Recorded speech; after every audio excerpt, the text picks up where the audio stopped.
Hello students, कैसे हैं आप लोग। आई होप कि आप लोग अच्छे होंगे। सॉरी, मैंने बहुत लेट वीडियो अपलोड करा है। मैंने यूट्यूब पे इनऑर्गेनिक केमिस्ट्री का सीरीज स्टार्ट करा है, जिसमें मैंने सबसे पहले पीरियोडिक टेबल को अच्छे से डील किया है, क्योंकि इनऑर्गेनिक का बेस ही होता है पीरियोडिक टेबल, जिसमें मैंने सारे टर्म्स को अच्छे से डील किया है और बहुत सारे एलिमेंट्स को याद करने का ट्रिक भी बताया है, इलेक्ट्रॉनिक कन्फिग्रेशन वगैरह निकालने का ट्रिक भी बताया है। तो अगर आप लोगों ने मेरे उन सारे वीडियोस को नहीं देखा है तो एक बार ज़रूर से देख ले। मैं उन सारे वीडियोस का प्लेलिस्ट डिस्क्रिप्शन बॉक्स में डाल दूँगी, वहाँ से आप लोग चेकआउट कर लेना। ओके, तो आज हम लोग स्टार्ट करेंगे क्लास 11 का चैप्टर 9, जो कि हाइड्रोजन है। ठीक है, उन्हीं सीरीज़ को आगे बढ़ाते हुए हम लोग आज हाइड्रोजन स्टार्ट करेंगे। वीडियो स्टार्ट करने से पहले एक छोटी सी रिक्वेस्ट है आप लोगों से कि प्लीज़ मेरे चैनल को सब्सक्राइब कर दें, बेल आइकॉन प्रेस कर दें, ताकि कोई भी न्यू नोटिफिकेशन आप तक सबसे पहले पहुंच जाए। ओके, और हाँ, अगर आप लोगों को मेरी वीडियोस अच्छी लगती है तो आप लोग लाइक करना, शेयर करना ना भूलें। तो आज की क्लास स्टार्ट करते हैं। ओके गाइस, तो आज की क्लास में हम लोग हाइड्रोजन को अच्छे से डील करेंगे। हाइड्रोजन की पोजीशन, हाइड्रोजन की एबंडेंस, हाइड्रोजन कैसे रिएक्टिव है, कैसे रिएक्टिव नहीं है, ये सारी चीज़ें डील करेंगे। ओके, अभी हाइड्रोजन चैप्टर का सीरीज चलेगा, जिसमें हाइड्रोजन से बनने वाले कंपाउंड्स, उसके केमिकल बिहेवियर, उसके फिजिकल बिहेवियर, सब को अच्छे से डील करेंगे। ओके, तो वीडियो स्टार्ट करते हैं।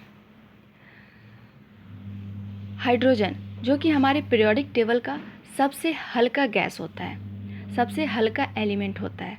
ठीक है, हाइड्रोजन गैसेस फॉर्म में पाया जाता है और सबसे लाइटेस्ट एलिमेंट होता है पूरे पीरियोडिक टेबल में।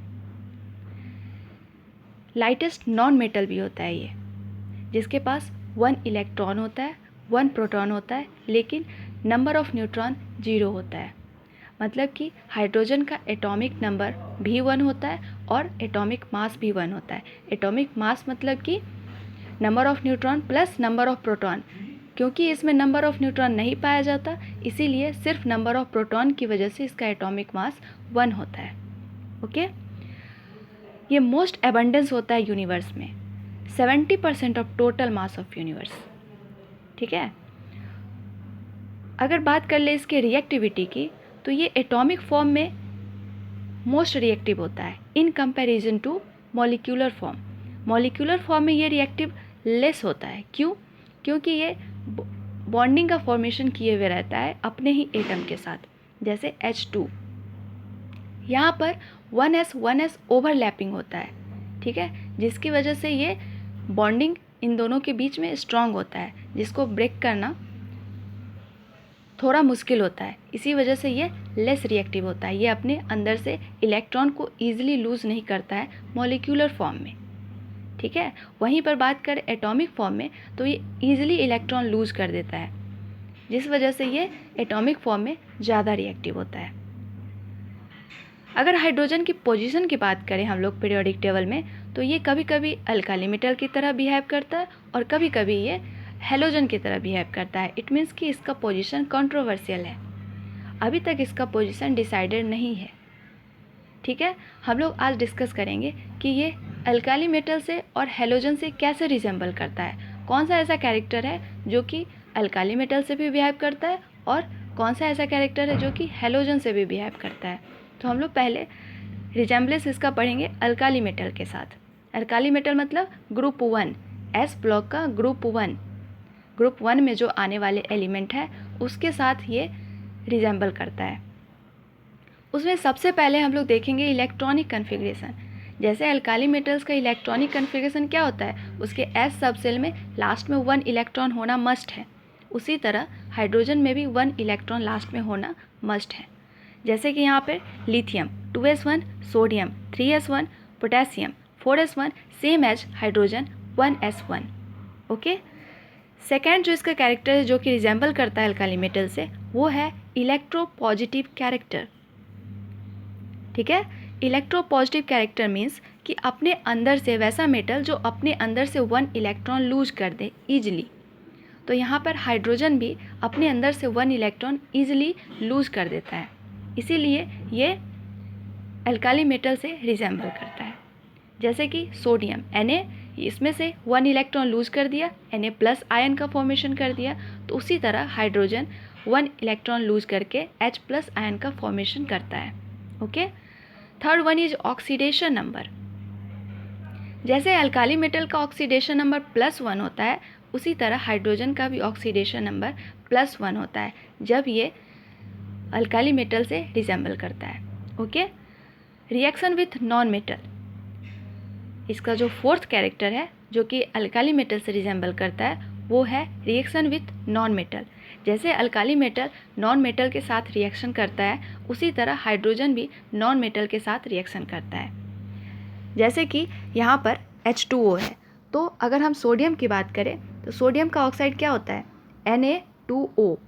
ठीक है, तो ये हो गया सोडियम की बात। मतलब कि अल्काली मेटल जिस तरह से ऑक्साइड फॉर्मेशन कर रहा है या फिर मेटल के नॉन मेटल के साथ रिएक्शन कर रहा है, उसी तरह हाइड्रोजन भी रिएक्शन करता है। जैसे नॉन मेटल यहाँ पर सल्फ़र है, तो सल्फ़र के साथ भी रिएक्शन करके H2S कंपाउंड बना रहा है। ठीक है।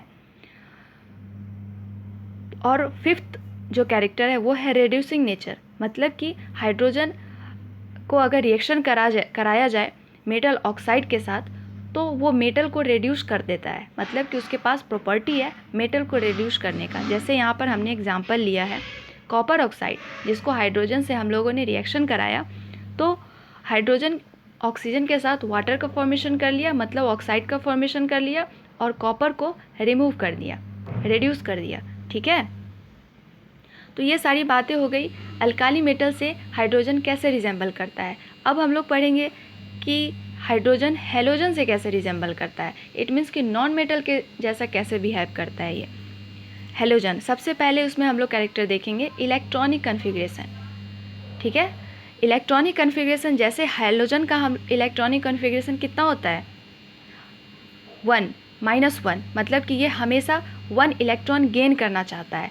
तो हाइड्रोजन भी 1 इलेक्ट्रॉन गेन करना चाहता है ताकि इनर्ट गैस कन्फिग्रेशन को अचीव कर पाए। जैसे कि हीलियम, इसके सबसे नज़दीक कौन सा होता है, हीलियम। हीलियम के पास 2 इलेक्ट्रॉन होता है, वो इनर्ट गैस होता है। तो उसी तरह हाइड्रोजन 1 इलेक्ट्रॉन गेन करके हीलियम गैस कन्फिग्रेशन को अचीव करना चाहता है, सेम एज हेलोजन ग्रुप। जैसे कि फ्लोरीन 2p5, अगर इसमें 1 इलेक्ट्रॉन दे दिया जाए तो ये नियन गैस को अचीव कर लेगा। ठीक है, नियन का कितना होता है 10 एटॉमिक नंबर, जो कि 2p6 होता है, 2p6 होता है। ठीक है, तो ये इनर्ट गैस होता है। फ्लोरीन हमेशा इनर्ट गैस कन्फिग्रेशन, नियन गैस कन्फिग्रेशन को अचीव करना चाहता है। इसी तरह जो भी हेलोजन्स होते हैं वो 1 इलेक्ट्रॉन को अचीव करके इनर्ट गैस कन्फिग्रेशन कंप्लीट करना चाहते हैं। ओके, तो second one is electronegative character. जैसे कि जब अल्काली मेटल से बिहेव कर रहा था तो इलेक्ट्रोपॉजिटिव की तरह बिहेव कर रहा था, अगर हेलोजन के साथ बिहेव कर रहा है, रिजेंबल कर रहा है, तो इलेक्ट्रोनिगेटिव कैरेक्टर। मतलब कि tendency to gain 1 electron.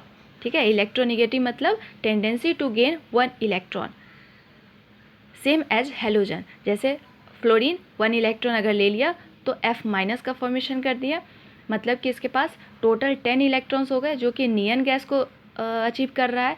Same as hydrogen, अगर इसके पास 1 इलेक्ट्रॉन दे दिया जाए तो H-, मतलब ये हीलियम गैस को अचीव करना चाहेगा और कंप्लीट करेगा। ठीक है, third one is oxidation number. Hydrogen का ऑक्सीडेशन नंबर -1 भी हो सकता है, जैसे कि हेलोजन का होता है। ठीक है, जैसे NaH, तो यहाँ पे हाइड्रोजन का -1 ऑक्सीडेशन नंबर है, और उसी तरह सेम है जैसे कि NaCl में Cl का -1 है। Fourth one is diatomic molecules. Halogen हमेशा डाई एटॉमिक फॉर्म में पाया जाता है, तो हाइड्रोजन भी हमेशा मॉलिक्यूलर फॉर्म में डाई एटॉमिक के केस में ही डाई एटॉमिक की तरह ही पाया जाता है, जैसे कि Cl2 F2, तो same as hydrogen H2। Fifth one is reaction with highly electropositive metals. क्योंकि ये हेलोजन है, इसको 1 इलेक्ट्रॉन चाहिए होगा, और इलेक्ट्रोपॉजिटिव को 1 इलेक्ट्रॉन लूज करना होता है, तो जो ईजिली 1 इलेक्ट्रॉन लूज कर देगा वो हाईली इलेक्ट्रोपॉजिटिव मेटल होगा। जैसे कि यहाँ पर सोडियम है, सोडियम को अगर क्लोरीन से रिएक्शन करा जाए तो वह तुरंत से NaCl का फॉर्मेशन कर लेगा। उसी तरह ये H2 से रिएक्शन कराया जाए तो NaH का भी फॉर्मेशन कर लेगा। तो यहाँ पे हाइड्रोजन जो है वो नॉन मेटल की तरह बिहेव कर रहा है, ठीक है, मतलब वो इलेक्ट्रोपॉजिटिव मेटल से तुरंत रिएक्ट कर लेगा। 6th one is covalent compound, formation of covalent compound. जैसे कि हमारा हैलोजन ग्रुप है वो कोवैलेंट कंपाउंड बनाता है, ठीक है, नॉन मेटल के साथ रिएक्शन करके कोवैलेंट कंपाउंड का फॉर्मेशन करता है, मतलब कि शेयरिंग ऑफ इलेक्ट्रॉन से बॉन्डिंग का फॉर्मेशन करता है। उसी तरह हाइड्रोजन भी नॉन मेटल के साथ रिएक्ट करके कोवैलेंट बॉन्ड का फॉर्मेशन करता है। जैसे यहाँ पर CCl4, ठीक है, क्लोरीन कार्बन के साथ रिएक्शन करके कोवैलेंट का बॉन्ड का फॉर्मेशन कर रहा है, सेम हाइड्रोजन कार्बन के साथ रिएक्शन करके CH4 कोवैलेंट बॉन्ड का फॉर्मेशन कर रहा है। ओके, तो आज की क्लास में हम लोगों ने देखा कि हाइड्रोजन का पोजीशन क्यों कंट्रोवर्शियल है, क्यों ये अल्काली मेटल से रिजेंबल करता है, क्यों ये हैलोजन से रिजेंबल करता है, इसीलिए इसका पोजीशन डिसाइडेड नहीं है, अभी तक कंट्रोवर्शियल है। ओके, तो आज की क्लास में हम लोगों ने ये सब रिजेंबलेंस देखा और नेक्स्ट वीडियो में हम लोग उसका प्रिपरेशन देखेंगे, उसका आइसोटोप देखेंगे, हाइड्रोजन का प्रिपरेशन कॉमर्शियली कैसे किया जाता है, इंडस्ट्रियली कैसे किया जाता है, फिर मेटल के साथ कैसे ये फॉर्मेशन करके हाइड्रोजन का मतलब फॉर्मेशन होता है, ये सारी चीज़ें उसके प्रिपरेशन जो भी है हाइड्रोजन का वो सब अगली वीडियोज़ में हम लोग देखेंगे। तब तक के लिए आप लोग बने रहे and thank you for watching.